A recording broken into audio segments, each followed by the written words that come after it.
there's a statistic right now about like, because right now with dating apps and all the other forms of like getting information, there's a statistic that shows who are the least attractive people in the dating pool. And because you can put like your origins and demographic, age, and where you're from on a lot of these apps, they can see the algorithm of like who gets swiped right or left on the most, right? And for men, the least were Asian men, right? And for women, it was black women. Right? They were the least attractive according to the polls and the statistics of how things get swiped on. So I don't know if that's necessarily changed, but this was a recent I finding. heard about that statistic. Yeah, and it's I don't know if that's United States. I don't know if that's United States. It has to be. No. United States. I've heard of that as well. Yeah. I've heard of that as well, and it's wild. But yeah, if you look under, I'll give you a tip. AMBW, which is Asian male black woman. Okay. Then you'll find a lot. Even if you look it up in Facebook or something like that, you'll find a lot of. Even think back in the day when it maybe it was Romeo. You remember the film Romeo Must Die?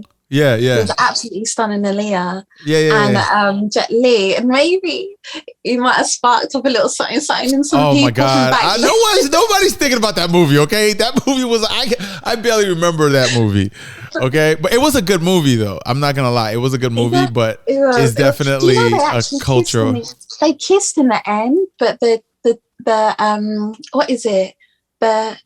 What's the experimental audience? I've forgotten what that word is. You know, when they put it in front of the preview audience. Let's say the preview audience. like a premiere, like a pre-release or something like that. Yeah. That audience said it was unrealistic or something like that. So they took the kiss out and made them just like hug or whatever they did. But they actually did kiss. That's a little story. Oh, really? It's true. Yeah, but they said it didn't poll well, so they took it out. But yeah, so now you've got you're familiar with BTS, the Korean super When you group. say BTS, I'm gonna be honest with you, it sounds like a category of porn. I don't know why. Yo, you into, because I'm thinking of BDSM. You're like, are you into BTS? Like what? That's the first thing that comes off the top of your head. Like, have you seen the stuff from Japan, darling? Have I what? They're connoisseurs, allegedly. Well, that's the thing. In Japan, there's a lot of porn. It's pixelated. I'm not even talking about that. Like, there's a lot of like animated porn that exists in Japan, and there's also like, I went to a Halloween party in Japan once, and did you? Yeah. I don't. This is in Tokyo, right? I went to Shibuya. Probably Shibuya. Everything good happens in Shibuya. I have no idea, but I was in Japan and it happened to be around Halloween time, and we went to this Halloween party, and I just had like a little, Batman thing, nothing too crazy, right? But the people at this party, they had very eccentric costumes that were like movie CGI quality costumes, but most of the party was built around like sexuality and BDSM.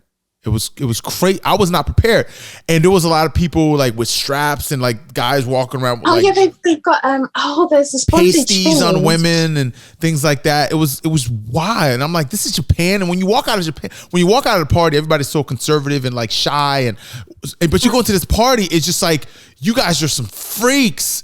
But that's why, my love. That's why, because it's like the polar opposites, and they've got this really beautiful art form where it's like bondage, but they do it with the ropes, and I've forgotten the name of it. But they were doing that at the party.